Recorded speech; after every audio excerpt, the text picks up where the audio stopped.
70 లక్షల దాకా ఏదో ఒక ఫ్రెండ్ నమ్మి మోసపోయింది ఏదో ఉందంట, ఏందన్నా? అవునండి, అతను కూడా చాలా బాబాయ్ బాబాయ్ అని నాతో చాలా క్లోజ్ గా ఉండేవాడు. నేను ఏ ప్రాపర్టీ చూసినా కూడా అది వద్దు బాగాలేదు, ఇది వద్దు బాగాలేదు, అది అని ఆఖరికి వాళ్ళ నాన్నను కూడా తీసుకొచ్చి చూపిస్తే వాళ్ళ నాన్న కూడా ఇది బాగాలేదు అది బాగాలేదు అని చెప్పేసి అది.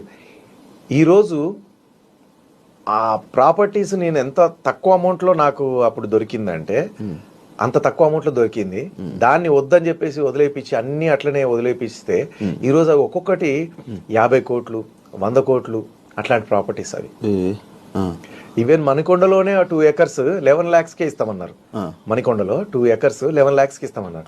దాంట్లో ఇప్పుడు విల్లాలు కట్టినారు, పెద్ద పెద్ద అపార్ట్మెంట్స్ కట్టినారు. ఒక పక్కకంతా అపార్ట్మెంట్స్, ఒక పక్కకంతా విల్లాస్.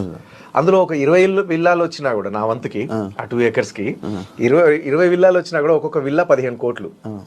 చూడండి, పోనీ 10 విల్లాలు వచ్చినా 100 కోట్లు.